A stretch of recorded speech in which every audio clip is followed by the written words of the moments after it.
may yahdihillahu fala mudilla lahu wa may yudlil fala hadiya lahu. Asyhadu an la ilaha illallah wahdahu la syarika lah wa anna Muhammadan abduhu wa rasuluhu la nabiyya ba'dah.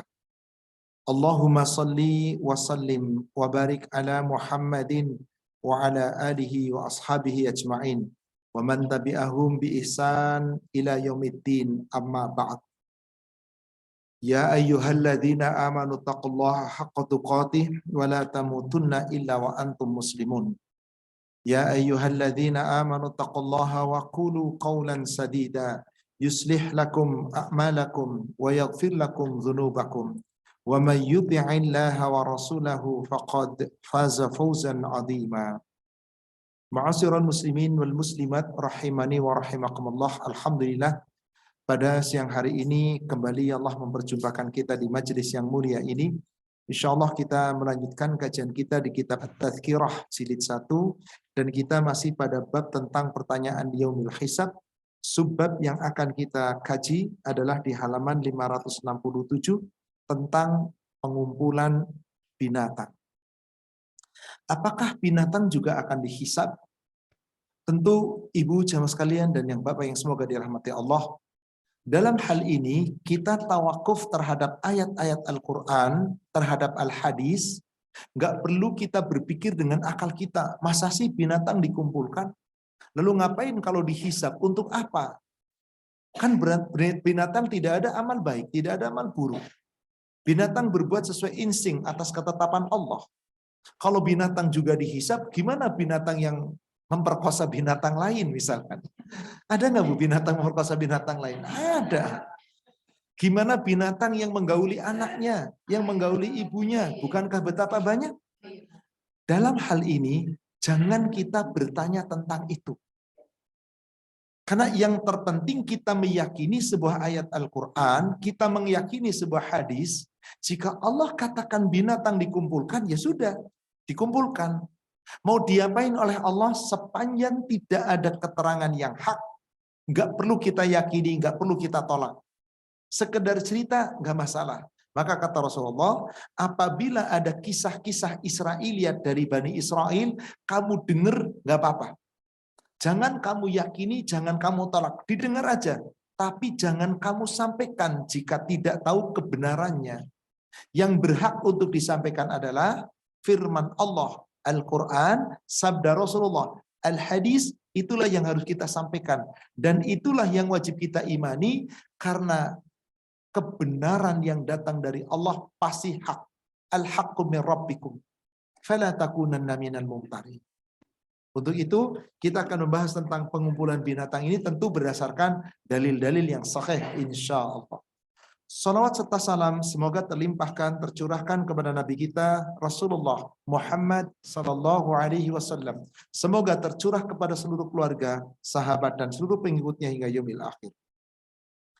Diriwayatkan dari Abdullah bin Abbas, semoga Allah meridhoinya, bahwa yang dimaksud pengumpulan binatang dan burung-burung adalah kematian mereka. Bahwa mereka akan dimatikan, mereka akan dikumpulkan, apakah nanti dihisab atau tidak, wallahu a'lam. Ad-Dhahhak berkata, diriwayatkan dari Abdullah bin Abbas, semoga Allah meridhoinya, juga di dalam riwayat yang lain, bahwa binatang-binatang itu akan dikumpulkan dan dibangkitkan. Demikian pula kata Abu Dzar, Abu Hurairah, Amr bin Al-As, Al-Hasan Al-Basri, radhiyallahu anhum, dan yang lainnya. Dan agaknya pendapat kedua inilah yang benar, karena Allah Ta'ala berfirman di dalam surat At-Takwir, surat 81, di ayat yang kelima. Wa idzal wuhushu khusyirat. Dan apabila binatang-binatang liar dikumpulkan. Kapan binatang liar itu dikumpulkan? Ada yang mengatakan dikumpulkan di saat terjadinya hari kiamat, di antara manusia dengan binatang dikumpulkan menjadi satu. Ada yang mengatakan binatang itu dikumpulkan kelak nanti dibangkitkan di yaumil akhir, akan dikumpulkan oleh Allah, sehingga hak-hak yang belum Allah berikan kepada binatang, Allah akan berikan semuanya. Tapi binatang tidak melalui proses hisab, Hanya sekedar untuk menegakkan keadilan. Yang berpendapat bahwa itu adalah di hari kiamat sehubungan dengan ayat ini. Idza syamsu kuwirat, apabila matahari digulung. Wa idzan nujumun kadarat, apabila bintang-bintang berjatuhan. Di sini peristiwa itu menandakan apa Bapak Ibu? Peristiwa apa? Hari berbangkit atau hari kiamat? Matahari digulung. Bintang-bintang berjatuhan. Wa idzal jibalu suyirat, gunung-gunung dihamburkan. Wa idzal isyaru utilat, unta-unta yang bunting ditinggalkan. Wa idzal wuhusyu husirat, binatang-binatang dikumpulkan. Di sini sedang bercerita hari kiamat. Jadi kapan binatang itu dikumpulkan bercampur baur dengan manusia? Di saat ketika terjadinya hari kiamat. Berdasarkan ayat ini. Karena peristiwa itu sedang bercerita hari kiamat.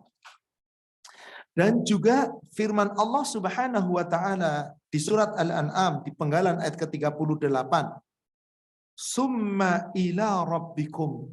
Kemudian kepada Rabbmu kalian apa akan? Tajma'un, dikumpulkan. Siapa yang dikumpulkan? Allah tidak menyebutkan hanya manusia. Seluruhnya akan dikumpulkan kepada Allah. Dibangkitkan, dikumpulkan di yaumil akhir, di padang mahsyar. Tentang bagaimana pengumpulannya, wallahu a'lam. Abu Hurairah radhiyallahu anhu memberikan penjelasan. Pada hari kiamat kelak, Allah Ta'ala mengumpulkan segala macam makhluknya. Binatang ternak, burung-burung, binatang melata, dan binatang apa saja yang lainnya. Karena keadilan Allah, sampai binatang yang tidak bertanduk membalas kepada binatang yang bertanduk. Sesudah itu pun Allah berfirman, jadilah kamu tanah. Itulah kiranya yang dimaksud firman Allah yang diceritakan tentang perkataan orang kafir. Di sini disebutkan di surat An-Naba, surat 78 ayat 40. Secara utuh ayat itu berbunyi, Inna anzarnakum adaban qariba yawma yadhurul mar'u ma qaddamat yada wa yaqulul kafiru ya laitani kuntu turaba. Sesungguhnya kami telah memberikan kepadamu peringatan. Adzaban qariba, azab, siksa neraka yang akan datang dalam waktu yang sangat dekat.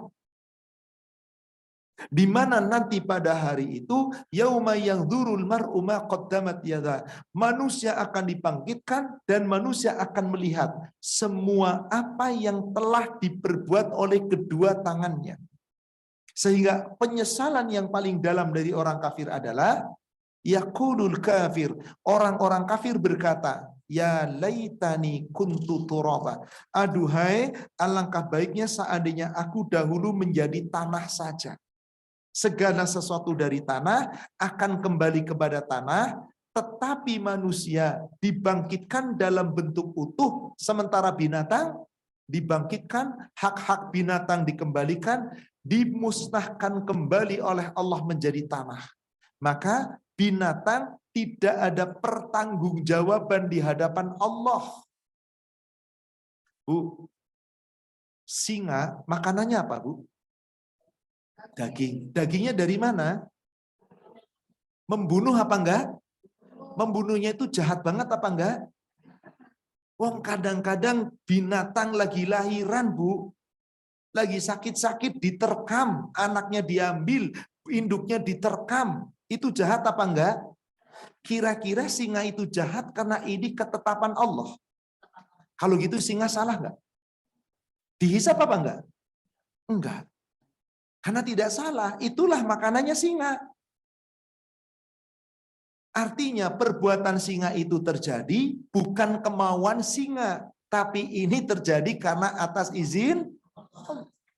Sekarang kambing, Bu, dikasih daging bistik yang sudah matang, empuk, nikmat, mahal harganya, Bu. Kasih nih kambing, makanlah kambing. Nih steak, dimakan nggak, Bu? Enggak. Kenapa? Salahnya si kambing? Kambing tidak punya selera itu. Sebab Allah takdirkan yang namanya kambing makanannya rumput-rumputan, daun-daunan. Maka tidak salah. Ini bukan keinginan binatang. Ini yang disebut qadarullah. Takdir Allah yang mencakup seluruh alam semesta terhadap seluruh makhluknya. Kemudian hal serupa juga diriwayatkan pula dari Ibnu Umar, dari Abdullah bin Amr bin Al-As. Sesungguhnya apabila binatang-binatang ternak telah menjadi tanah pada hari kiamat, maka tanah itu ditaburkan ke muka orang-orang kafir. Itulah yang Allah firmankan tadi bahwasanya inna anzarnakum adzaban qariba yauma yanzurul mar'u yaqma qaddamat yada. Tetapi di sini yang dimaksud di surat Abasa 40 adalah ketika orang-orang kafir dalam keadaan biru muram, gelap, tertutup debu dan kegelapan. Maka di sini sebagian mengatakan bahwasanya ketika Allah berfirman di surat Abasa ayat yang ke-40, wa wujuhu yauma idzin basi wa wujuhu yauma afan. Wa ada wujuhu yauma idzin apa Bu di ayat ke-38-nya? Sampai lupa. Wujuhu yauma idzin musfirah, dhahikatum mustabsyirah. Siapa dia? Orang yang beriman yang ketika dibangkitkan di padang mahsyar wajahnya tersenyum, tertawa gembira, bersukacita. Wajahnya manis. Dhahikatum mustabsyirah, tertawa gembira bahagia. Sementara orang kafir bagaimana? Wa wujuhu yawma idzin 'alaiha ghabarah tarhaquha qatarah. Ada pula wajah-wajah orang yang ketika itu hitam legam, tertutup debu dan tertutup kegelapan. Maka para ulama tafsirkan bahwasanya ayat ini sehubungan dengan apa? Ketika binatang-binatang telah dibangkitkan oleh Allah, semua hak telah diberikan, Allah hancurkan kembali menjadi tanah, debu, dan debu itulah yang diserahkan ke mukanya orang-orang kafir. Sehingga tertutup debu dan kegelapan. Gelap gulita. Kenapa? Sebab orang-orang kafir itu diberi akal, tapi nggak dipakai akalnya. Diberi penglihatan, nggak dipakai penglihatannya. Diberi pendengaran, nggak dipakai pendengarannya. Maka yang seperti itu sama saja dengan binatang. Ibu lihat surat Al-A'raf ayat 179.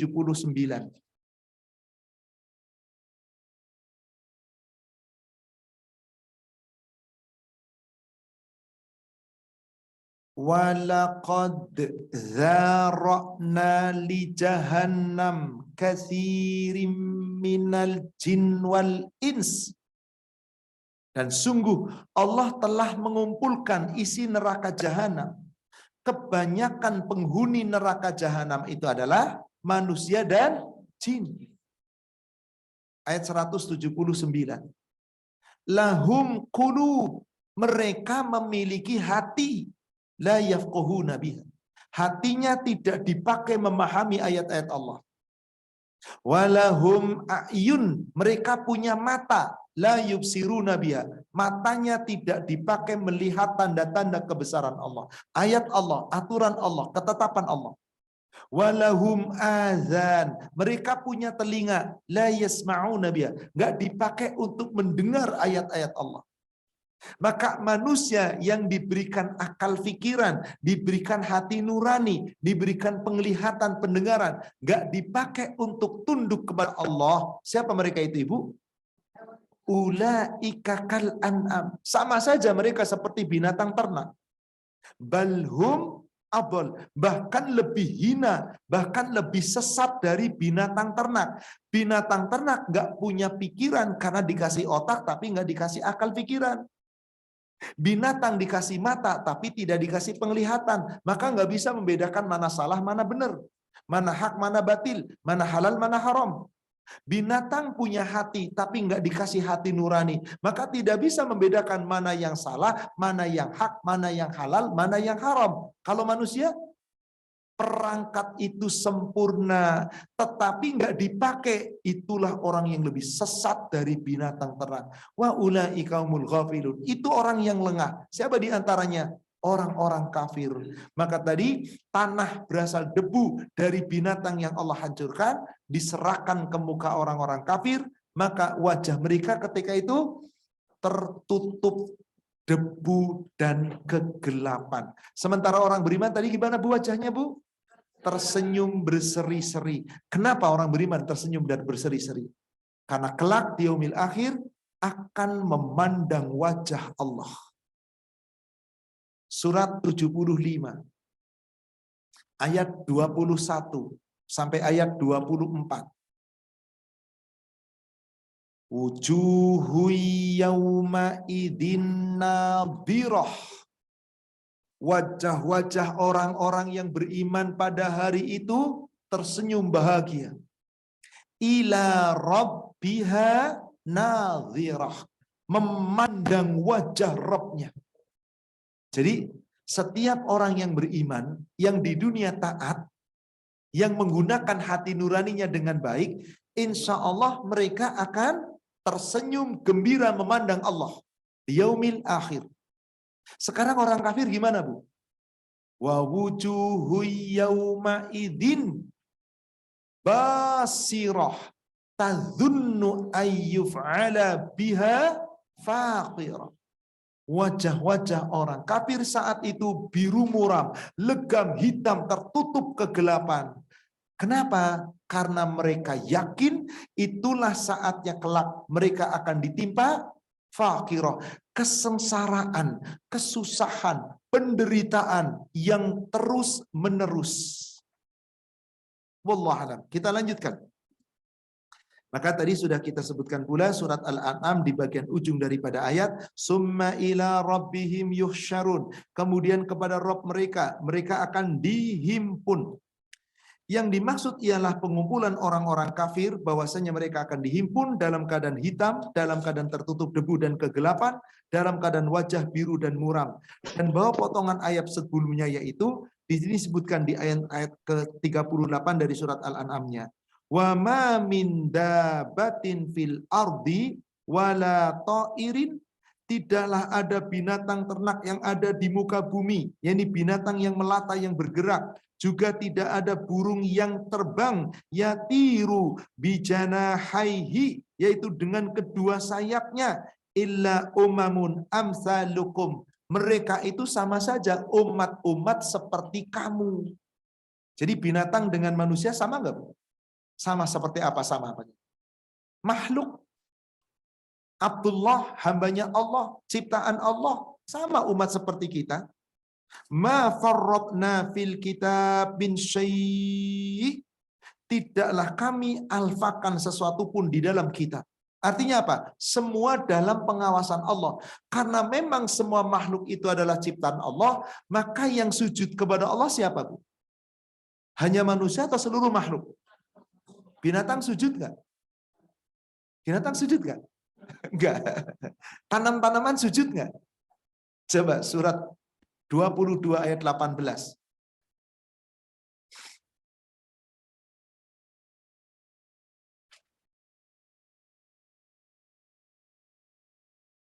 Surat 22 ayat 18.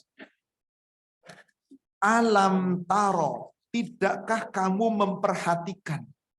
Tidakkah kamu melihat? Annallaha, sesungguhnya hanya kepada Allah.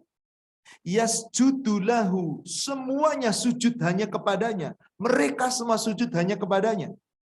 Man fis samawati wal fil ard, siapa saja yang ada di langit maupun yang ada di bumi.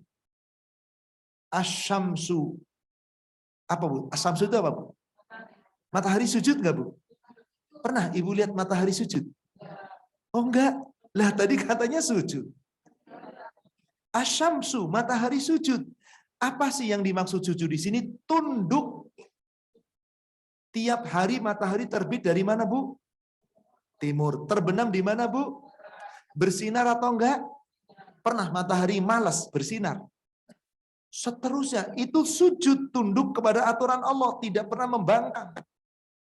Apakah matahari terbit dari barat? Enggak mau. Kecuali diperintah, kapan diperintah oleh Allah? Kiamat. Terbit dari tempat terbenamnya.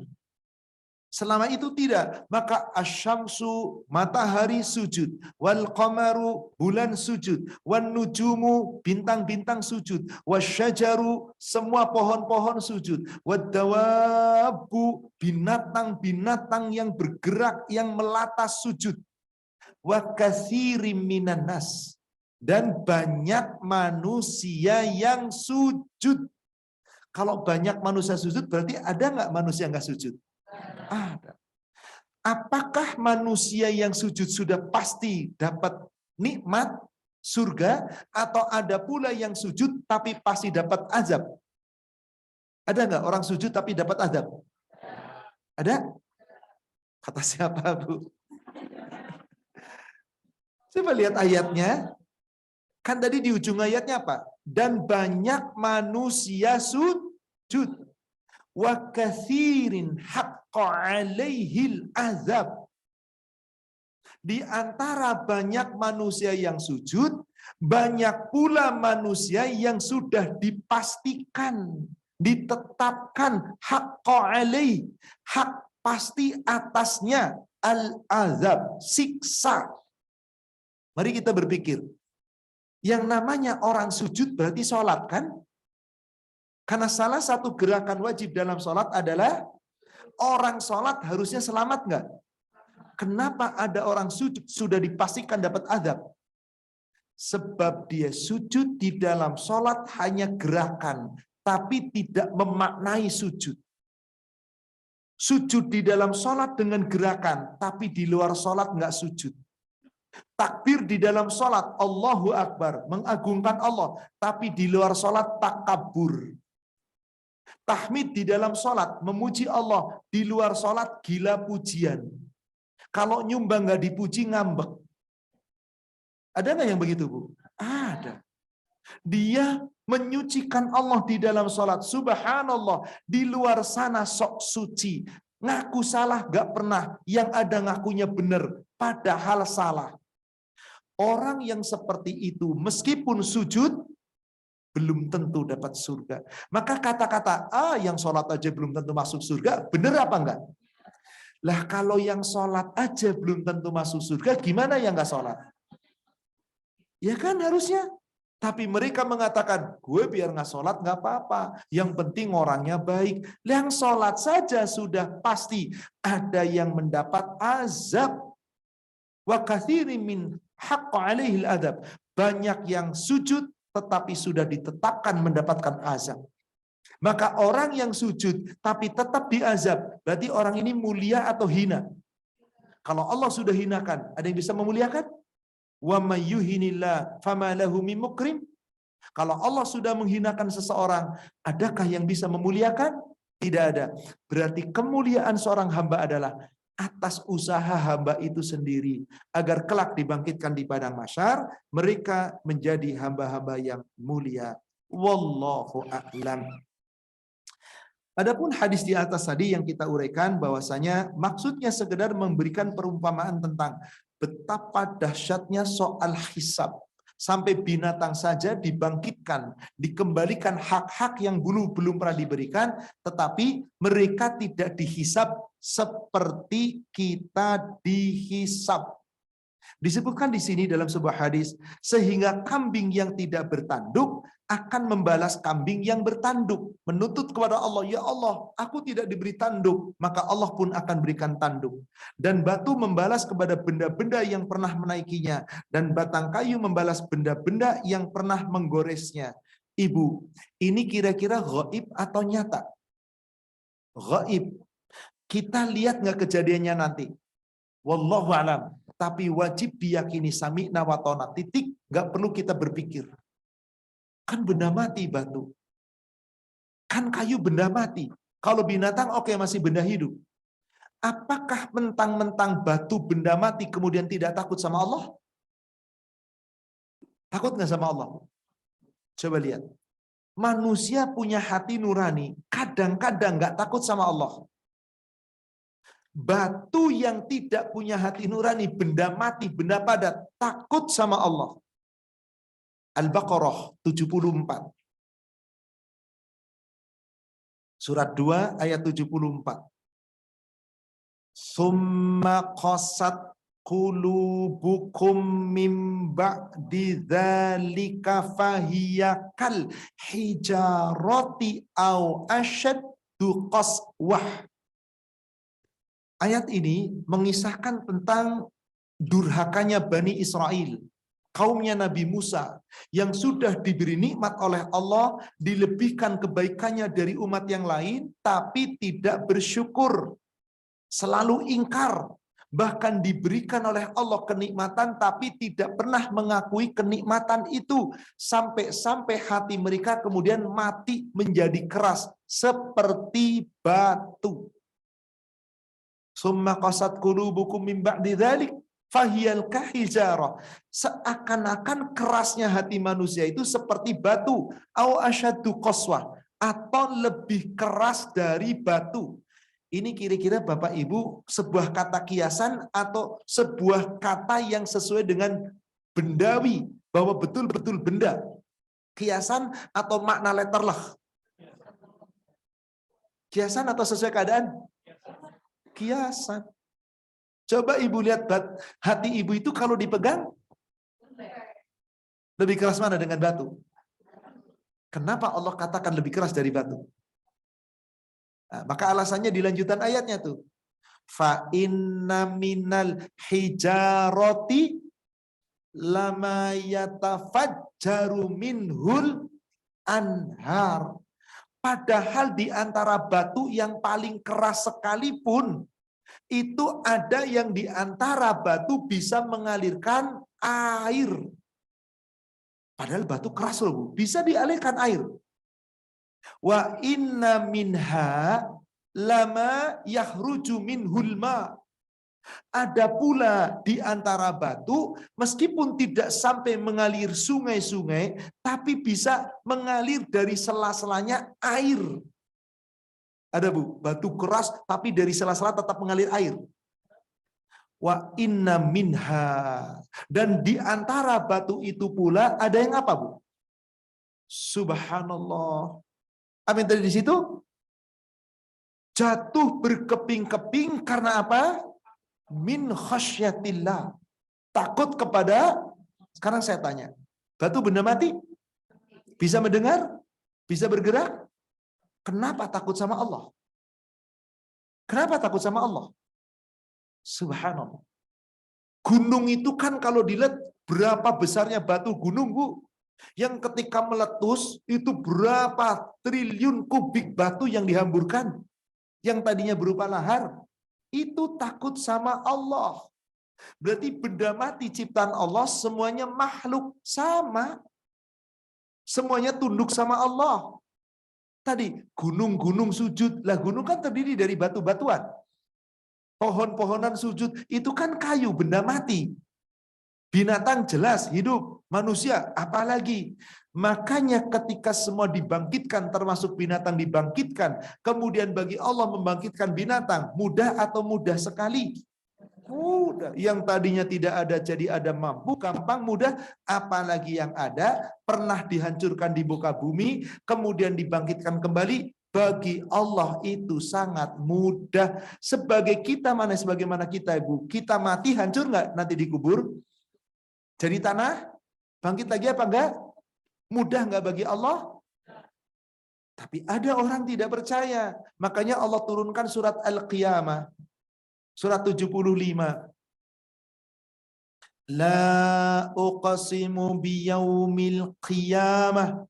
Aku bersumpah demi hari kiamat. Wala uqasimu bin nafsil lawamah. Dan aku bersumpah demi jiwa yang suka menyesali diri. Pertanyaan ayat 3. Ayah sabul insan allan najma'a idhamah. Apakah manusia mengira bahwasanya mereka tidak akan dikumpulkan kembali tulang belulangnya? Bala qadirina ala an nusawwiya banana. Bahkan Allah mampu menyusun kembali bahkan banana, jari jemarimu. Ibu, Bapak, 5 jari kita sebelah kanan ada berapa buku jari? Yang Anda bisa hitung 1, 2, 3. 1, 2, 3. Betul? Oke, di jari-jari. Sebelah sininya 1 buku jari putus karena kesilet, karena kena pisau. Untuk nyambung lagi, gimana caranya? Gimana, Pak? Operasi. Sembuhnya berapa lama? Nyambungnya normal enggak? Ada cacatnya? Jari utuh kembali bagi Allah mudah atau mudah sekali? Bala qadirina ala an nusawwiya banana. Bahkan Allah mampu menyusun kembali jari jemarimu. Bukankah jari jemari itu, tulang-tulang itu buku-bukunya kecil sekali? Berarti seluruh tubuh kita Allah susun kembali sempurna. Mampu atau tidak? Untuk dimintai pertanggungjawaban. Kalau Allah mampu mengumpulkan manusia, apa Allah tidak mampu mengumpulkan binatang? Mampu. Tapi urusan bagaimana cara mengumpulkannya, diapakan? Dah, kita nggak usah mencari tahu. Akal kita nggak bakal tahu. Sebab berbicara yaumul hisab, hari berbangkit, ini gaib atau nyata? Sedangkan kita tentang gaib disuruh apa? Aminu bil ghaib. Mengimani yang nggak usah kita mencari-cari. Urusan yang tahu persis yang gaib hanyalah Allah. Bahkan Allah mengetahui apa? Seluruh yang ada di daratan, seluruh yang di lautan, semua yang basah, semua yang kering, semua yang ada di alam semesta tidak luput dari pengawasan Allah. Surat 6 ayat 59.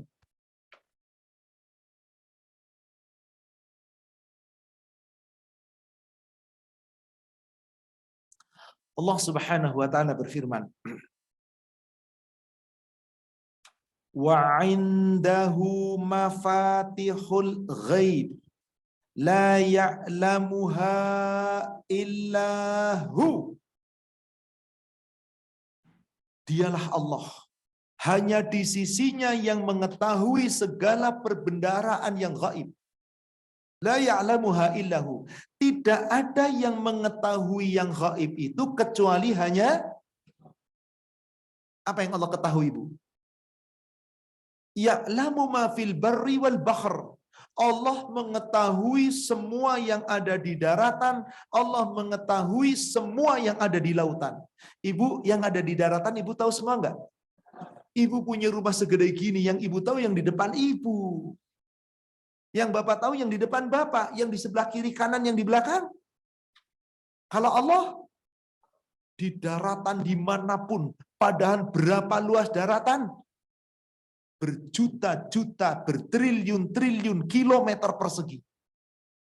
Apalagi lautan. Bukankah lautan itu 2/3 lebih banyak daripada daratan? Yang paling dalam sekalipun. Allah tahu nggak, Bu? Wa ma tasqutu min waraqatin illa ya'lamuha. Tidaklah ada satu buah daun jatuh dari pohonnya. Allah mengetahuinya. Wala habbatin fi dhulumat. Tidak pula ada sebuah biji jatuh di kegelapan malam. Allah tahu. Wala ratbin, wala yabithin. Illa fi kitabim mubin. Tidak ada sesuatu benda yang basah. Tidak ada sesuatu benda yang kering. Semua diketahui Allah dan tercatat di kitab Lauhil. Allahu Akbar. Bu, kebayang nggak Bu ayat ini, Bu? Kebayang nggak, Pak?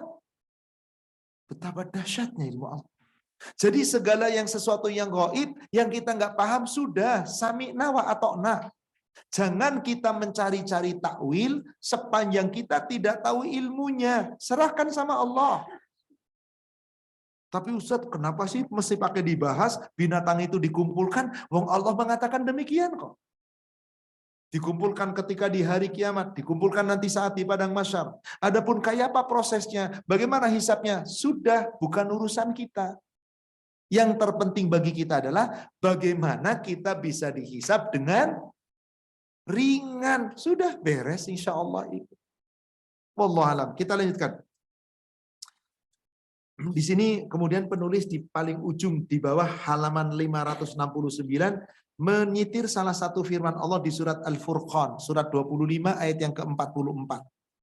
Am tahsabu anna aktarohum yasma'una aw yaqilun, atau apakah engkau mengira bahwa kebanyakan mereka itu mendengar atau mereka itu memahami? Inhum illa kal an'am, kebanyakan mereka itu seperti binatang ternak.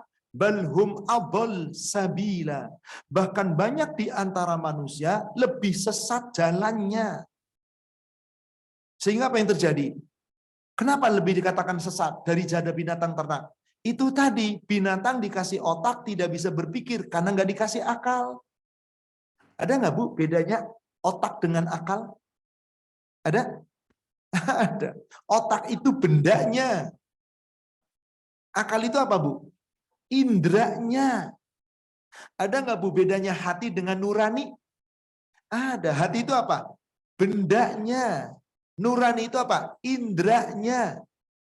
Ada nggak bedanya mata dengan penglihatan? Beda. Mata itu apa? Bendanya. Penglihatan itu apa? Indranya. Binatang punya mata nggak? Punya. Punya penglihatan nggak? Enggak. Binatang bisa melihat, tapi tidak dikasih penglihatan. Apa bedanya? Penglihatan itu melihat dengan mata, dan penglihatan itu bisa membedakan mana baik, mana buruk. Mana halal, mana haram. Benar begitu Bu? Contoh. Ada air putih. Ada air homer warnanya coklat. Binatang disuruh minum, suruh milih, milih mana Bu? Binatang. Yang mana aja, gak peduli. Kenapa? Dia tidak tahu mana halal, mana haram. Mungkin binatang secara indera milih air putih, karena itulah biasanya minuman. Binatang minum di sungai yang sangat keruh, udah bercampur kotoran. Minum tetap minum nggak Bu? Jijik apa enggak? Nggak punya nurani, nggak punya akal. Dia lihat, cuman lihat ada minuman. Ibu suruh minum gitu gimana Bu? Ya nggak bakal mau. Berarti apa bedanya penglihatan dengan melihat?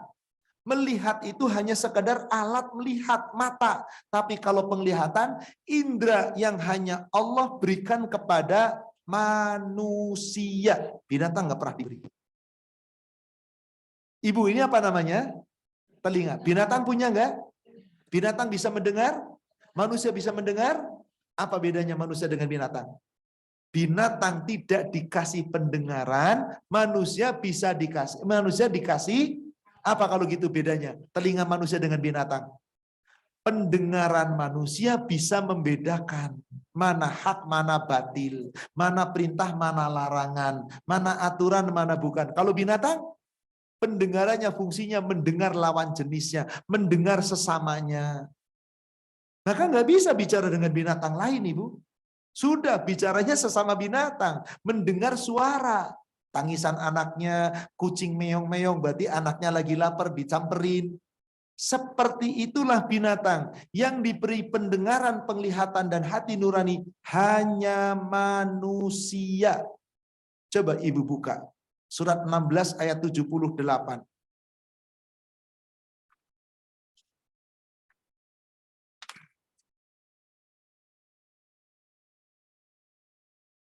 16 ayat 78. Wallahu akhrajakum min butuni ummahatikum la ta'lamuna syai'a. Allah lah yang telah mengeluarkanmu ke dunia melalui rahim ibumu. Bapak Ibu, bukankah kita lahir ke dunia itu melalui perut ibu kita? Yang lahir tanpa melalui perut itu siapa? Satu, Adam. Allah ciptakan langsung dari tanah. Dua, Hawa. Allah ciptakan dari tulang rusuknya Nabi Adam. Tapi Nabi Isa tetap lewat rahim, tidak pakai sperma. Tapi kalau kita, sperma sel telur ketemu di dalam rahim, lalu proses kehamilan, jadilah kita keluar ke dunia. Nggak tahu apa-apa kita, Bu. Punya mata, belum bisa melihat. Punya telinga, belum bisa mendengar. Punya akal, belum bisa berpikir. Punya hati, tidak bisa membedakan. Maka setelah kita lahir ke dunia, diurus ibu kita, orang tua kita, lambat laun tumbuh, dikasih apa oleh Allah? Wa ja'ala lakumus sam'a. Allah memberikan untukmu, menjadikan untukmu pendengaran. Wal absor, penglihatan, wal afidah, hati nurani, supaya apa? La'allakum bersyukur. La'allakum tashkurun. Supaya bersyukur. Apa bukti syukur kita? Jalankan perintah Allah, tinggalkan larangan Allah. Siapa yang menjalankan perintah, meninggalkan larangan, Anda bersyukur. Dan itulah tujuan Allah ciptakan kita. Maka supaya kita bisa menjalankan perintah, kita bisa meninggalkan larangan, Allah kasih pendengaran, penglihatan, dan hati nurani. Surat 76. Ad-Dahr, ayat 2 dan ayat 3.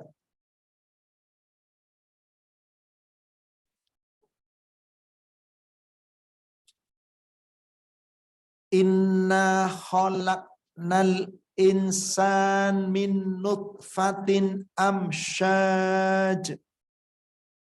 Sesungguhnya kami telah ciptakan manusia berasal dari sperma yang bercampur. Campur apa, Bu? Sel telur. Ketemu, kemudian jadilah janin sempurna dalam rahim. Jadilah kita. Nabtalihi. Ketika manusia telah sempurna Allah ciptakan di dunia, tujuan Allah menciptakan kita itu Allah hendak menguji kita. Dengan apa ujian itu? Menjalankan perintah dan menjauhi maaf. Orang mengira yang namanya ujian itu musibah. Benar nggak? Lagi dapat ujian nih apa? Ini musibah terus nih. Lu ibu diperintah oleh Allah itu ujian itu ibu. Bapak dilarang oleh Allah itu ujian. Nabtalihi, Allah hendak menguji kita, yaitu dengan menjalankan perintah, meninggalkan larangan, itu bagian dari ujian Allah, dan itulah ketetapan kita diciptakan Allah. Supaya kita tahu mana perintah, mana larangan, mana itu yang benar, mana yang salah, mana aturan, mana bukan. Allah kasih apa kepada kita? Faja'alnahu sami'an basira. Allah menjadikan untuk mendengar dan melihat. Sehingga apa? Dengan pendengaran kita bisa belajar. Dengan penglihatan kita bisa belajar. Yang tadinya tidak tahu menjadi ibu, bapak. Ada orang tuli. Masih bisa belajar nggak? Dengan apa? Mata dia membaca. Betul begitu? Bisa pintar? Ada orang buta. Masih bisa belajar nggak? Dengan apa? Meskipun dia tidak bisa melihat, tapi pendengarannya lebih tajam. Kalau toh dia membaca dengan huruf-huruf Braille, akhirnya orang buta bisa pinter, orang tuli bisa. Syekh Abdullah bin Abbas, beliau seorang mufti termuda. Beliau seorang yang hafiz Quran, yang buta sejak lahir. Menjadi mufti, Pak. Subhanallah. Kenapa? Orang buta itu, Bu, instingnya dan pendengarannya lebih tajam. Orang tuli, penglihatannya yang lebih tajam. Kita tuli enggak, buta enggak, kadang malas belajar. Ya kan? Ya Allah. Itulah Allah berikan kepada kita. Maka dengan Allah memberikan kepada kita pendengaran, Allah kasih kita penglihatan, ditambah satu sarana. Di ayat yang ketiganya, apa itu? Inna hadaina hussabil. Sesungguhnya kami telah memberikan kepadanya jalan lurus. Apa itu jalan lurus? Al-Quran, Al-Hadis. Dengan apa kita bisa memahami Al-Quran, Al-Hadis? Belajar.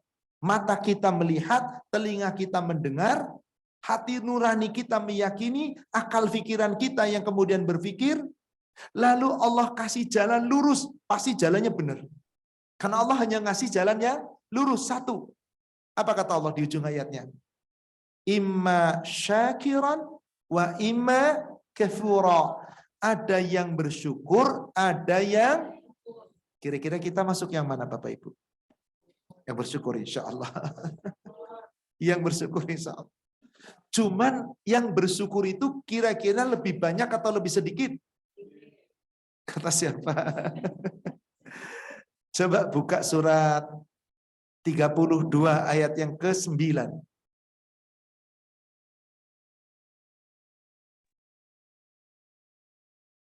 Surat 32 ayat yang ke-9. Ketika jasad kita di dalam rahim telah sempurna, disitulah Allah tiupkan ruh ciptaan Allah ke dalam tubuh kita. Summa sawwahu. Kemudian disempurnakanlah bentuk ciptaan Allah ketika masih dalam rahim. Setelah sempurna menjadi bayi yang sempurna, wa nafakha fihi min ruhih. Allah meniupkan ruh ciptaan Allah ke dalam tubuh kita. Jadilah kita sekarang hidup. Lalu diberi apa di situ, Bu? Wa ja'ala lakumus sam'a wal absara wal afidah qalilan ma tashkur. Benar ternyata yang bersyukur sedikit. Semoga kita termasuk yang sedikit atau yang banyak? Alhamdulillah. Berarti bersyukur. Kalau yang termasuk yang banyak, nggak bersyukur. Kufur nikmat. Sudah diberi nikmat oleh Allah, tapi tidak bersyukur. Pantas binatang itu semua dikasih oleh Allah. Selalu mensyukuri nikmat Allah dengan ketetapan Allah. Adapun nanti dibangkitkan, dikumpulkan, terserah Allah. Binatang nggak protes. Dikumpulkan, setelah itu dihancurkan kembali. Itu semuanya adalah kembali urusan Allah. Kemudian kita lihat di halaman berikutnya 570. Allah mensifati orang-orang kafir sebagai orang mati dan tuli yang sedang disuruh melihat dan mengingat seperti firman-Nya. An-Naml surat 27 ayat 80. Wala tusmi'us summat du'a ila wal idza wallau mudbirin. Di sini secara lengkap ayatnya berbunyi innaka la tusmi'ul mauta wala tusmi'us summat du'a idza wallau mudbirin. Sesungguhnya engkau, hai Muhammad, tidak akan mampu menjadikan orang-orang yang apa, Bu? Mati bisa mendengar sebagaimana orang-orang yang tuli bisa mendengar panggilanmu jika dia telah berpaling membelakangi kamu. Jadi, Bu, orang mati dengan orang hidup sama enggak? Beda. Orang tuli dengan orang yang tidak tuli sama enggak? Orang kafir disifati oleh Allah seperti apa? Orang tuli. Padahal dia tidak tuli. Tapi dia tidak mendengar. Kenapa? Karena dia diberi pendengaran, tapi kalau diperingatkan Allah nggak mau dengar.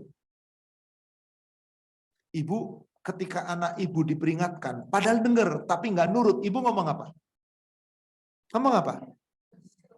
Kamu tuh nggak dengar apa ya? Dengar padahal. Tapi kenapa ibu ngomong kamu nggak dengar? Sebab kenapa kalau dengar kok tetap tidak nurut? Seperti itulah orang kafir. Diberi pendengaran, seakan-akan pendengarannya tertutup. Diberi penglihatan, seakan-akan penglihatannya tertutup. Diberi hati nurani, seakan-akan hatinya tertutup. Maka mereka tidak lagi menuhankan Allah, tapi hanya mengikuti. Bahasa sederhananya apa? Gue gitu loh. Udah terserah gue. Ada orang begitu, Bu? Demi Allah semoga tidak dengan kita. Tapi Allah katakan ada. Surat 45 ayat ke-23.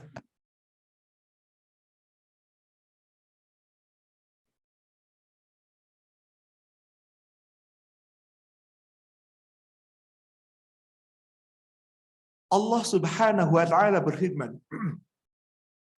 afara'aita man ittakhadha ilahahu hawa. Maka pernahkah kamu melihat orang-orang yang menjadikan hawa nafsunya sebagai ilahnya? Ilah kita itu Allah. Yang berhak kita taati itu Allah. Yang kita taati, kita turuti perintahnya, larangannya, aturannya itu hanya Allah. Tapi ada orang-orang bukan Allah yang ditaati, tapi ini nih hawa nafsu. Kalau orang sudah seperti itu, fa'adallahullahu ala ilmin. Allah biarkan orang itu sesat sepengetahuan ilmunya Allah. Allah tahu sesat tapi dibiarkan. Wa khatama ala sam'i, Allah akan tutup pendengarannya.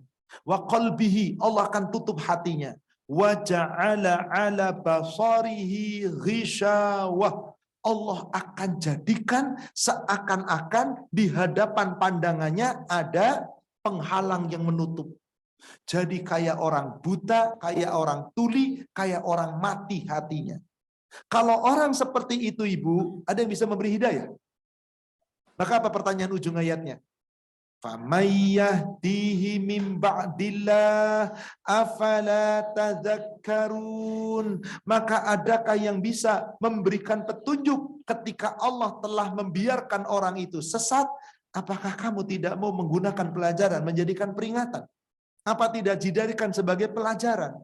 Jadi Allah sesungguhnya sudah betul-betul mengingatkan seorang hamba, jangan sampai hanya mengikuti hawa nafsu. Karena kita beda dengan binatang. Binatang dikumpulkan, tidak dihisap, hanya diberikan hak-haknya. Kalau manusia dikumpulkan dan dihisap. Kemudian juga penulis menyebutkan salah satu surat dari surat Az-Zukhruf, surat 43 di ayat yang ke-40. Afa anta tusmi'us summa au tahdil umya wa man kana fi dhalalim mubin. Allah menyifati sekali lagi orang kafir. Orang kafir itu diibaratkan oleh Allah seperti orang yang tuli, orang yang buta, atau orang yang tidak bisa mendengar apapun. Apakah engkau, hai Muhammad, dapat menjadikan orang yang tuli bisa mendengar? Atau kepada orang yang buta hatinya engkau bisa jadikan mereka bisa terbuka dan mendengar? Maka sesungguhnya mereka itu adalah orang yang tetap dalam kesesatan yang nyata. Kalau sudah sesat, mereka tidak akan berubah. Karena mereka itu hanya mengikuti hawa nafsu. Bahkan mereka disebutkan di surat Al-Baqarah 18, ini sifat orang munafik. Summum bukmun umyun fahum la yarji'un. Mereka itu adalah tuli, bisu, buta, dan mereka tidak pernah akan kembali ke jalan yang benar. Baik, kita lanjutkan saja, tidak berpanjang kalam di sini. Demikian pula Allah mensifati binatang ternak sebagai makhluk yang sesat. Tetapi faktanya binatang ternak tidaklah sesat. Kenapa? Binatang ternak berbuat atas izin Allah. Berbuat atas aturan Allah, bukan menurut keinginan. Jika ditinjau dari sisi jalan yang ditempuhnya dan hikmah yang dimilikinya, kesesatan yang dimaksud hanyalah karena ditinjau dari sisi kita dan cakrawala kita sebagai manusia.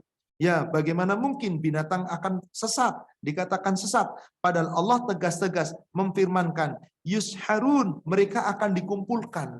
Berarti mereka sesungguhnya bukan berbuat salah karena hawa nafsu, tapi karena memang itu atas aturan Allah. Contoh, ibu ayam, jantannya kira-kira menggauli induk ayam, betina, saat lahir anak telur 11 netes semua, perempuan semua. Kira-kira si bapaknya itu gauli apa enggak? Gauli anak-anaknya enggak? Malu enggak dilihat anak yang lain? Kenapa ayam begitu? Enggak dikasih hati nurani, enggak dikasih akal pikiran. Ayam, kambing, kerbau, sapi, dia enggak peduli mau itu anaknya, mau ibunya, mau kakek, mau neneknya, mau saudara perempuannya, mau tetangganya, gak ada masalah. Kenapa? Itulah binatang, Allah tetapkan demikian. Tapi ada binatang yang Allah tetapkan tidak demikian. Dibalik. Burung dara. Qadarullah, Bu, yang namanya burung dara, kalau bertelur itu sepasang. Dan dia menetas jadi pasangannya. Maka burung dara berpasang-pasangan atas izin Allah sesuai dengan telurnya. Dan kalau sudah punya pasangan, gang lirik yang lain. Enggak, Bu. Nggak ada burung poligami itu, nggak ada.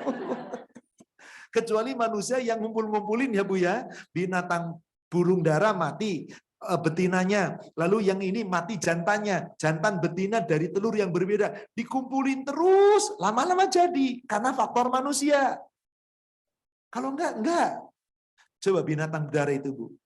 Kalau ibu lihat burung merpati, burung dara di Mekah sana, di Madinah, rata-rata warnanya abu-abu kebiru-biruan gitu ya Bu ya. Itu warnanya. Kalau di sini kan ada yang merah, ada yang titik-titik, ada brotol hitam, macam-macam Bu. Di sana hampir sama.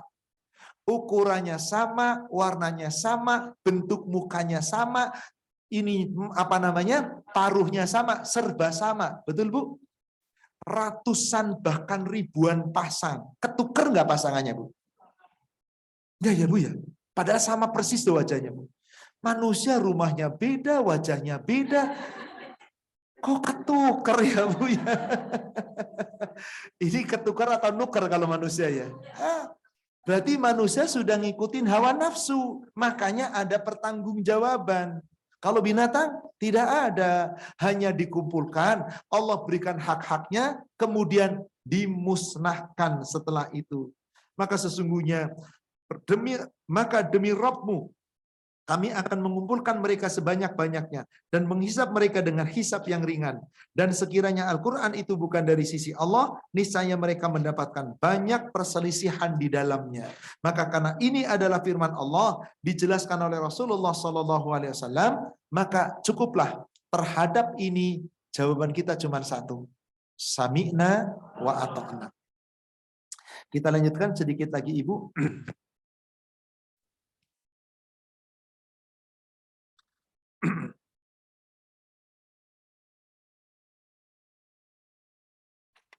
Oh, ini ada sebuah kisah di halaman 571 di alinea paling bawah. Di dalam kaitan tentang binatang ini, bahwa binatang itu hanya tunduk kepada aturan Allah. Tentu kalau manusia berusaha menundukkan, karena memang sudah menjadi kebiasaan manusia ingin menundukkan, yang binatang akhirnya lama-lama tunduk. Bukan karena memang binatang itu punya akal, tidak, insting.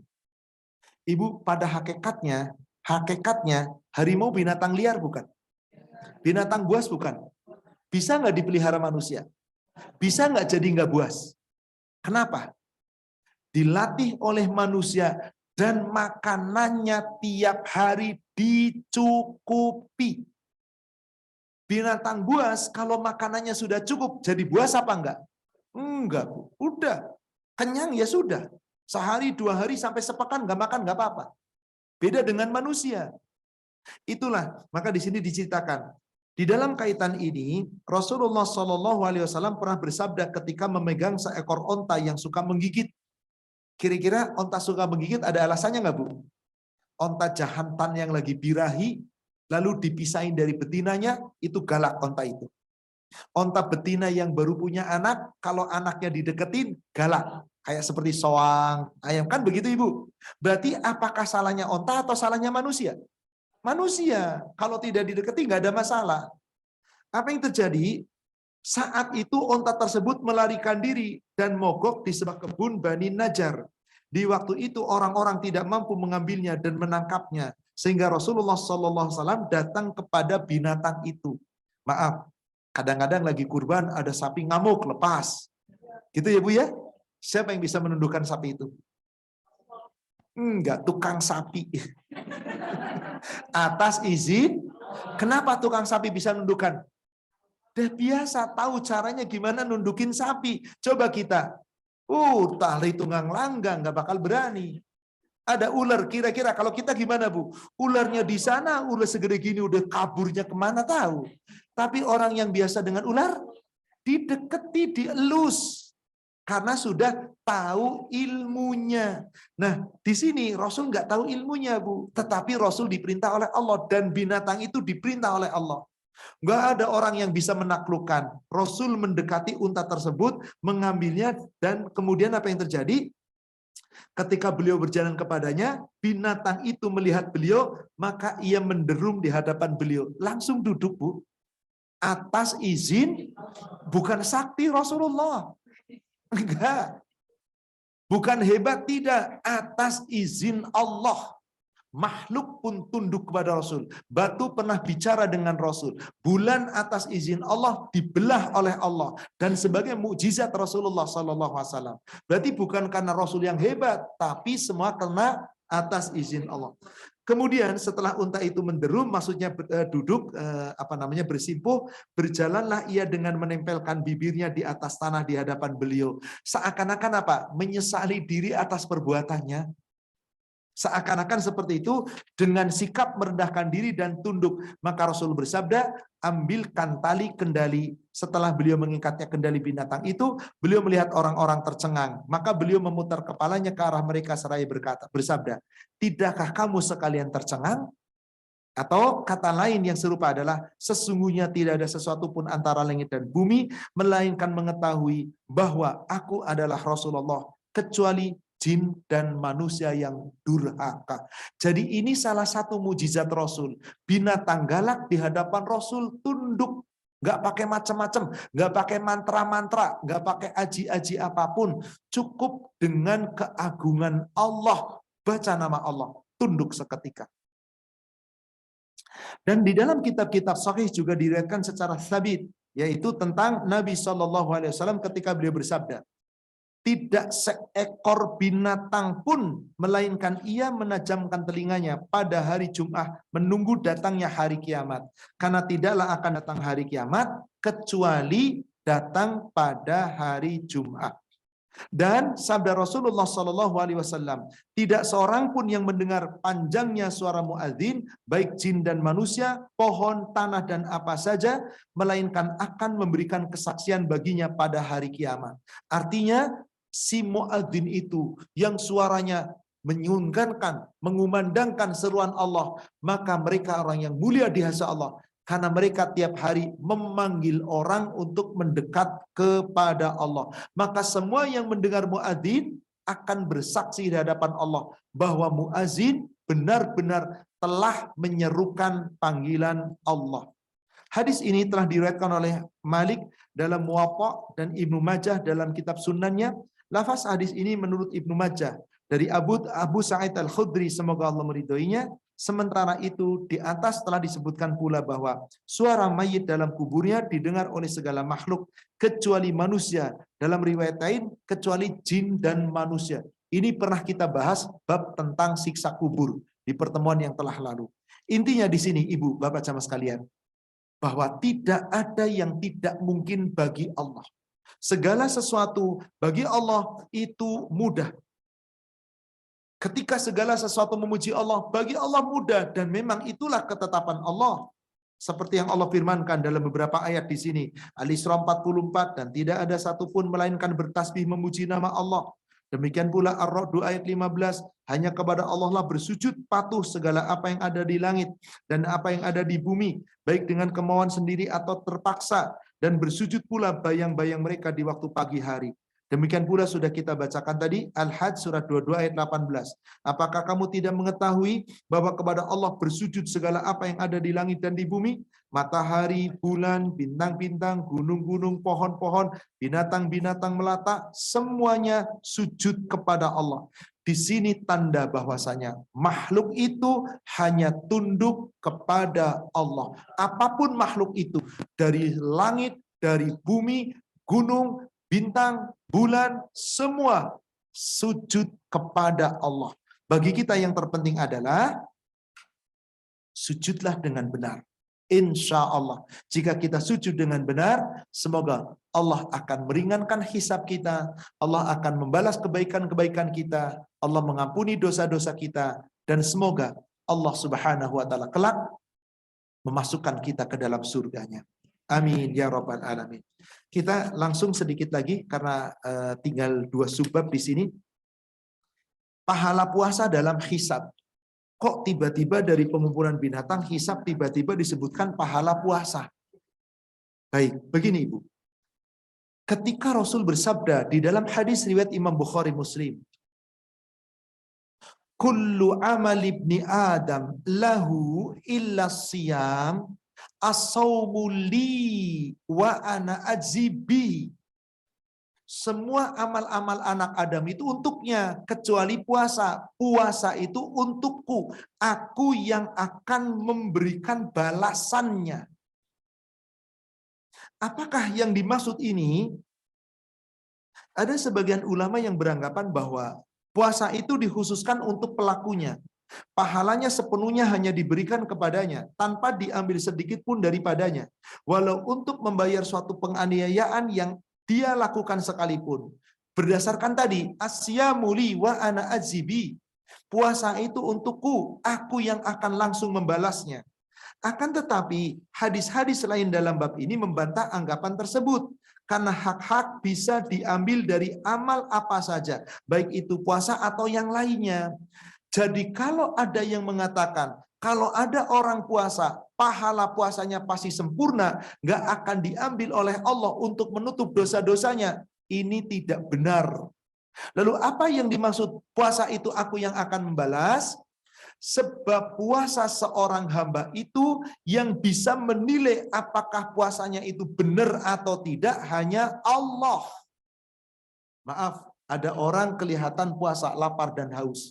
Betul-betul nggak makan, nggak minum. Secara dohir dia puasa nggak?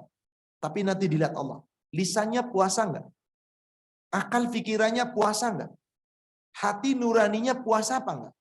Tangan dan kakinya perbuatannya puasa apa tidak?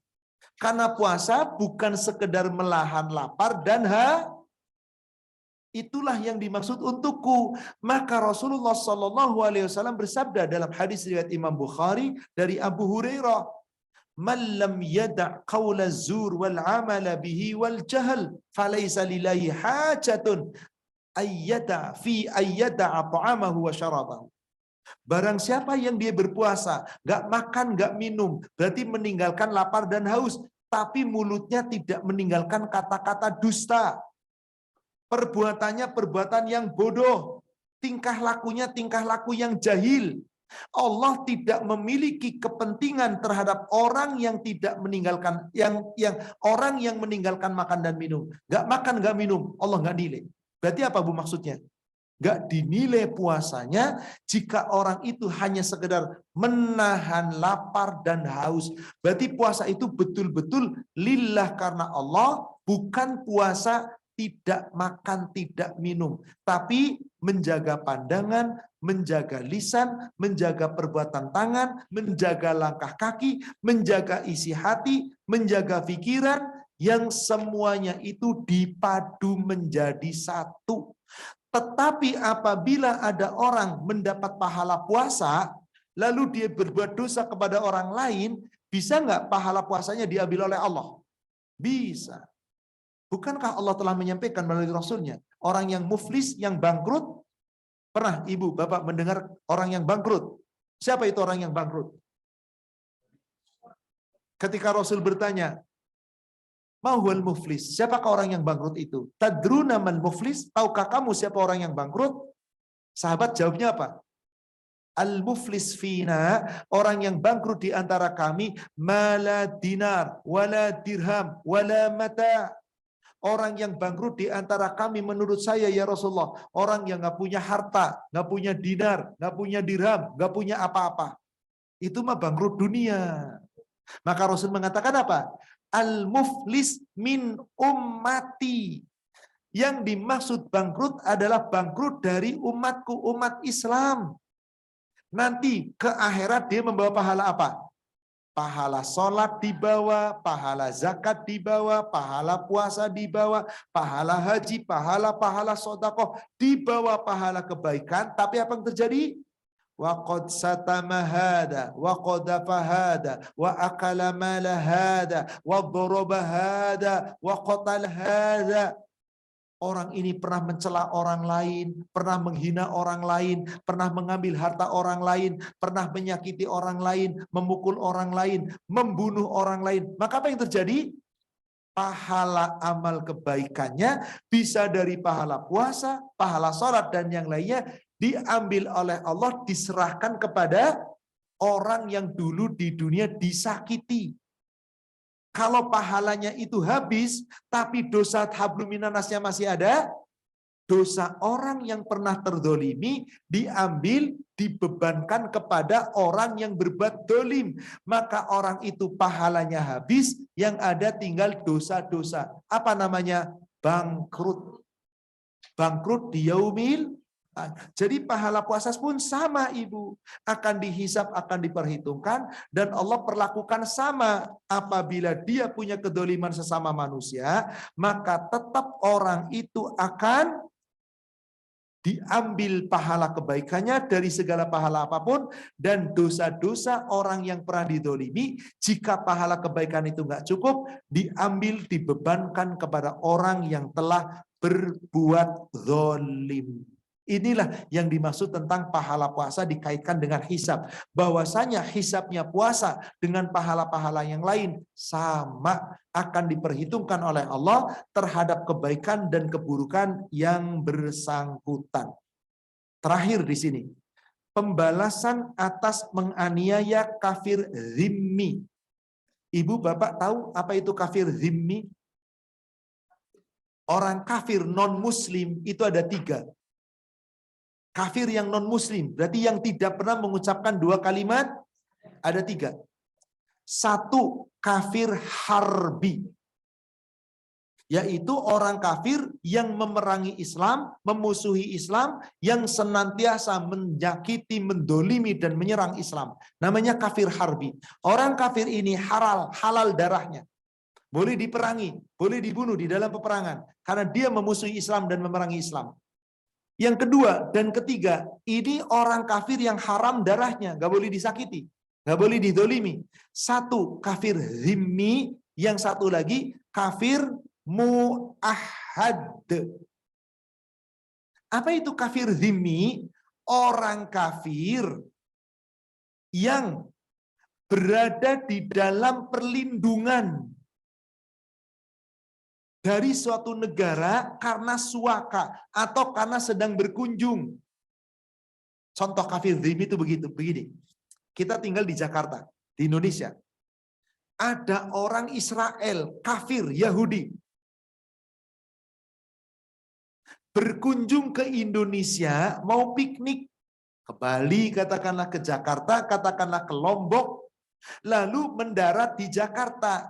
Pas nginep, penginapannya dekat rumah kita. Siapa dia? Kafir zimmi. Orang kafir yang tinggal di suatu negara, suatu daerah, karena mendapatkan izin untuk berkunjung, dapat visa. Maka kafir ini nggak boleh disakiti. Haram orang yang menyakiti kafir zimmi, karena sudah dapat perlindungan. Jadi orang Islam yang jeder ngebom orang kafir, dosa yang ngebom. Wong orang kafir itu tidak punya salah secara pribadi, dia zimmi, dapat perlindungan dari negara karena dia telah dapat visa. Yang ketiga, kafir mu'ahad. Apa itu kafir mu'ahad? Orang kafir yang hidup satu lingkungan, satu wilayah dengan kita. Maaf, ibu punya tetangga kafir, tetangga rumah persis, di depan rumah, di belakang rumah, persis sebelah kanan rumah, kafir, non-muslim. Boleh nggak menyakiti mereka? Haram. Kenapa? Mereka mu'ahad. Mereka telah bersatu dalam sebuah negara, dalam sebuah wilayah hukum yang di situ dijamin keamanan dan keselamatannya. Maka kafir mu'ahad ini pun tidak boleh disakiti. Jadi siapa yang menyakiti kafir zimmi disebutkan. Abu Daud meriwayatkan dari Sofwan bin Sulaim dengan sanadnya bahwa Rasulullah SAW bersabda, "Ala man zalama mu'ahidan." Ketahuilah, barang siapa yang berbuat aniaya terhadap seorang mu'ahidan. Kafir mu'ahad di sini. Ya ini sudah mendapat perlindungan. Karena apa? Karena memang sudah bersatu. Maka di sini dikatakan awin taqasahu fi haqqihi, atau mengurangi haknya, au kallafahu fawqa taqatihi, atau membebaninya di luar kemampuannya, au akhadha minhu syai'an, atau mengambil sesuatu daripadanya bi ghairi tibi, tanpa izin daripadanya, tanpa keikhlasannya, nafsin darinya. Fa ana hajijuhu yaumal qiyamah, maka sesungguhnya aku membela si kafir itu pada hari kiamat. Apa maksudnya? Nanti orang kafir dibela oleh Allah? Dibela oleh Rasul? Berarti kalau gitu orang kafir bisa dapat ampunan dong? Tidak. Lalu apa yang dimaksud aku akan membela orang kafir itu? Ini sebuah ancaman tegas untuk orang beriman. Apabila Anda benar-benar beriman, jangan suka mendolimi orang kafir. Zimmi atau mu'ahad. Nggak boleh sama sekali. Andai kamu mendolimi berarti dosanya tanggungan kamu. Lalu kenapa Rasul membela mereka? Rasul membenarkan orang kafir itu tidak bisa disalahkan. Tapi pembelaan Rasul kepada orang kafir nggak ada gunanya. Ada yang mengatakan pembelaan Rasul hanyalah untuk apa? Menempatkan neraka yang lebih ringan dari neraka yang harus ditempatinya. Tapi tetap di mana Bu tempatnya? Neraka. Sedangkan kata Rasulullah, neraka yang paling ringan itu seperti apa? Neraka yang dihuni oleh Abu Thalib, di mana Abu Thalib hanya tinggal di neraka yang dalamnya sebatas mata kaki, dan dia juga pakai alas kaki, yang ketika masuk neraka, kecelup alas kakinya, tapi otaknya berhamburan, pecah kepalanya menggelegak. Ini siksaan yang paling kecil dari siksa ahli neraka. Lalu apa gunanya pembelaan? Gak ada gunanya. Tetap saja tersiksa di sini. Hanya di sini Rasul hendak mengingatkan, jangan sampai seorang muslim berbuat dolim kepada orang kafir sekalipun. Jika kafir itu adalah zimmi atau mu'ahad. Wallahu a'lam. Demikian Ibu Bapak jamaah sekalian, bab tentang dikumpulkannya binatang sudah kita uraikan. Insya Allah kita akan melanjutkan uraian kita pada bab baru tentang cara Allah Ta'ala membuat para seteru rela pada hari kiamat. Seteru itu maksudnya musuh-musuh Allah. Siapa musuh Allah itu Bu? Orang kafir, orang musyrik, orang munafik, orang fasik. Maka mereka nanti di dunia tidak pernah rela dengan ketetapan Allah. Tapi nanti mereka akan rela dengan ketetapan Allah di hari kiamat. Di saat mereka dihisab dengan berat, atau orang kafir yang dihisab dengan cepat, di mana kelak mereka akan diazab. Wallahu a'lam. Demikian, silakan barangkali ada di antara Bapak Ibu jamaah yang ingin bertanya dari kajian kita pada siang hari ini. Silakan.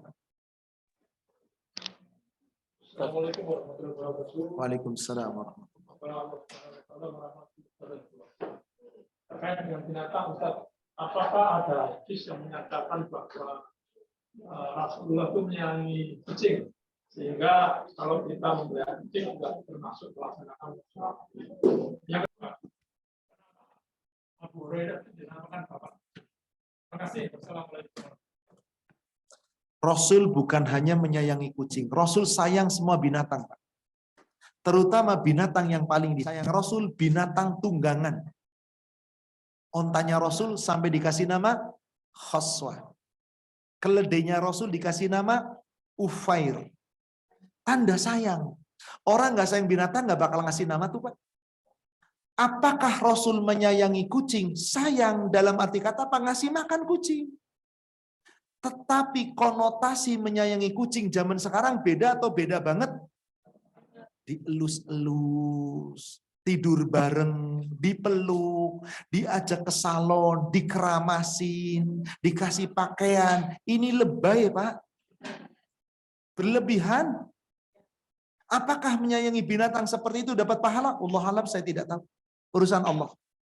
Untuk apa Anda menyayangi binatang seperti itu? Lebih bagus mana menyayangi anak yatim? Jelas. Maka Rasul menyayangi binatang, semua binatang, bukan hanya kucing. Yang dimaksud sayang di sini tidak pernah menyakiti, tidak pernah mengusirnya, tetapi Rasul punya kelebihan makanan, Rasul berikan. Maka kata Rasulullah, kucing itu, hur itu kucing yang jinak. Kalau kucing yang liar itu namanya sinaur. Sinaur itu kucing liar yang kucing hutan ya Bu ya. Kalau kucing yang jinak itu yang biasanya itu hur namanya. Rasulullah biasa mereka, dan itu adalah binatang yang berada di sekelilingmu. Biarkan, haram kamu membunuhnya, haram kamu menyakitinya. Tetapi binatang itu hanya mencari makan dari sisa-sisa makananmu. Pak, kucing dikasih ikan pedak mentah dengan dikasih beli makanan yang beli dari pet shop mahal, seneng mana? Demi Allah, pedak mentah lebih suka. Lebih suka, karena itulah makanannya kucing kan. Usus binatang, ayam yang penuh dengan kotoran, lebih suka mana? Kucing dengan dikasih nasi yang empuk beserta lauk pauk yang diberi dari pet shop. Kotoran ayam lebih yang dimakan. Yang masih menyatu dengan ususnya ya Bu ya, dimakan. Itu hakikatnya kucing. Manusianya kemudian berlebihan. Dibuat. Nanti tanggung jawab. Karena itu nikmat. Summalatus alunna yawma idin aninai.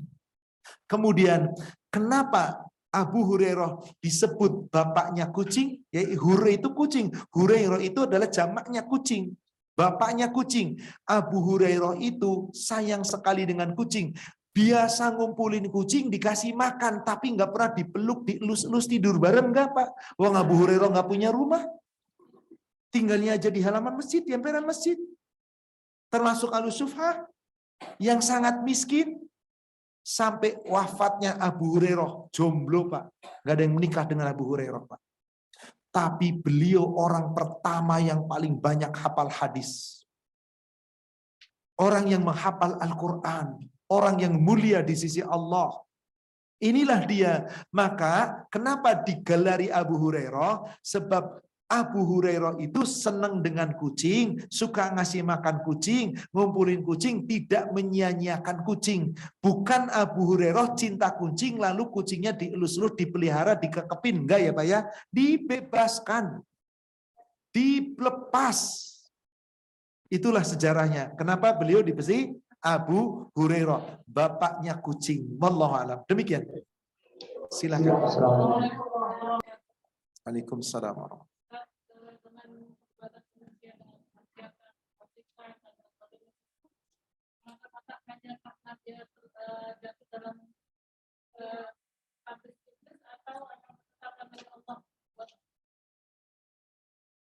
Kita harus memahami Allah punya masyiah, kehendak. Betul Bu? Kita punya kehendak nggak? Punya kehendak. Orang hendak bermaksiat punya kehendak. Allah punya kehendak. Orang hendak mencuri punya kehendak. Allah punya kehendak. Allah hendak mencari ilmu, mengaji, mendatangi taklim, beribadah, sholat berjamaah, bersaum, beribadah sunnah, kehendak. Allah punya kehendak. Masyiah Allah lebih tinggi dan berada menguasai masyiah manusia. Contoh, ibu berkehendak besok hari Ahad mau silaturahim dengan suami dan anak-anak ke Bogor, silaturahim ke rumah keluarga yang lain, kakek, nenek, saudara. Ibu punya kehendak? Pasti nggak hari Ahad besok ke Bogor? Bisa jadi gagal sesuatu masalah sepele. Pas lagi parkir mobil, mau mundur, tiba-tiba nabrak dikit. Nggak jadi itu ke Bogor. Banyak kemudian meletus di jalan, nggak jadi itu. Tiba-tiba kena flu, kena pilek, nggak jadi itu.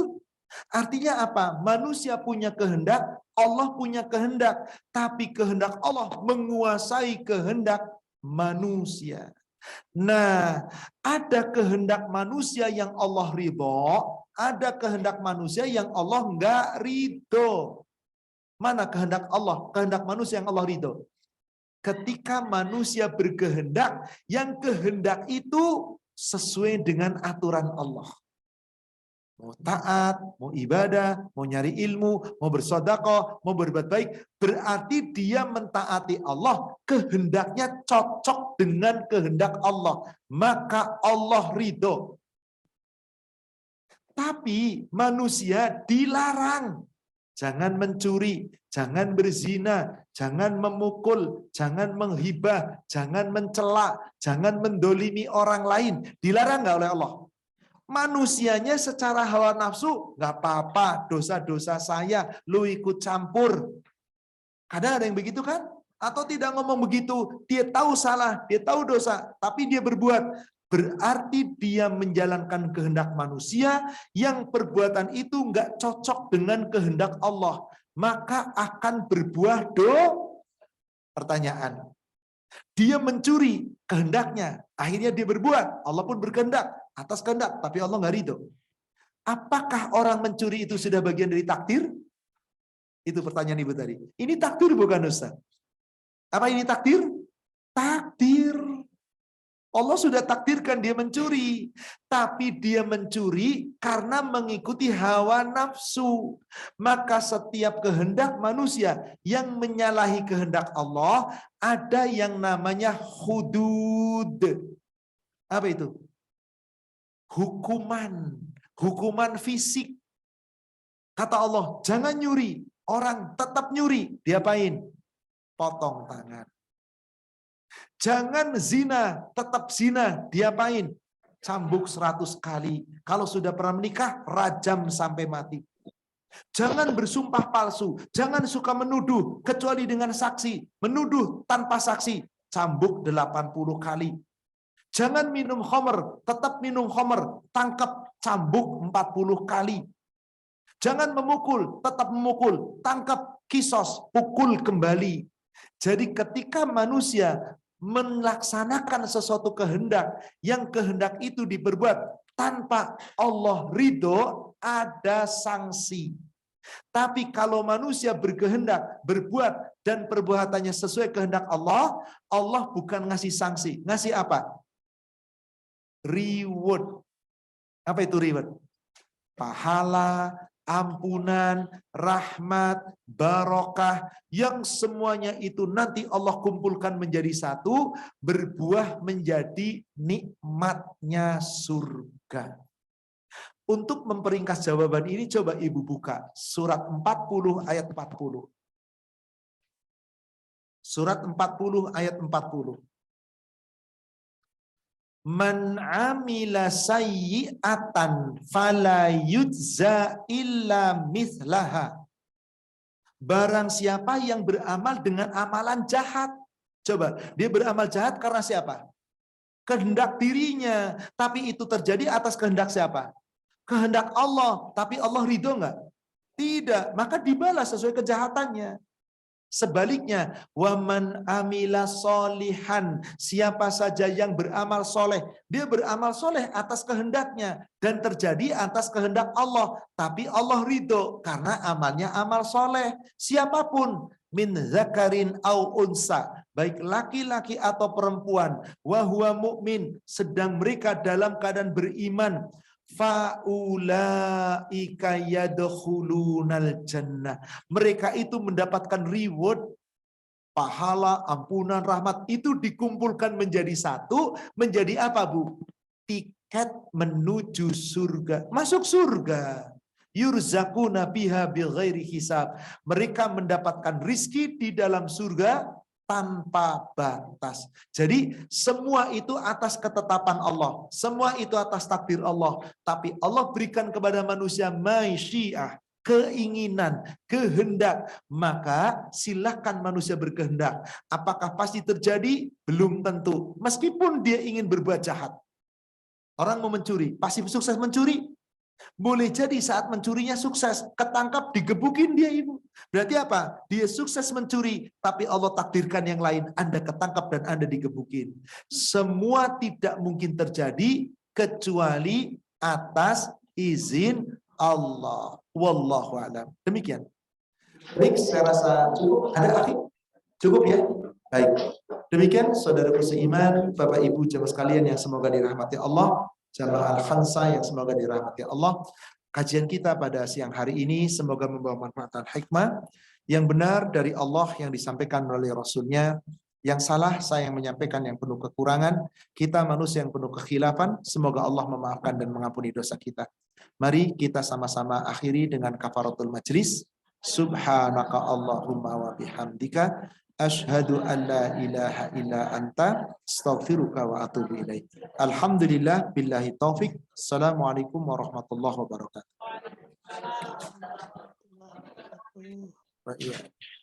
Jazakallah khairan kasira Ustaz Susilo, ibu-ibu pengurus. Terima kasih ibu-ibu dan Pak Ustadz ilmunya. Terima kasih Pak Ustadz. Semuanya, Assalamualaikum. Assalamualaikum, terima kasih Pak Ustadz dan ibu-ibu semua.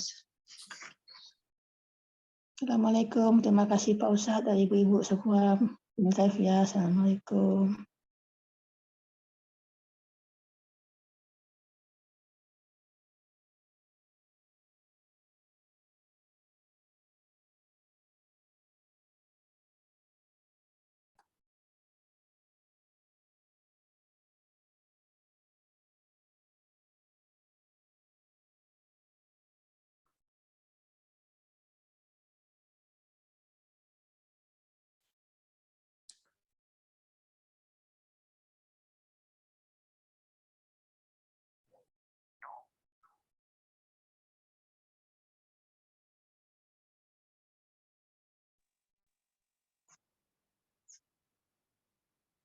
Jazakumullah khair untuk ibu-ibu.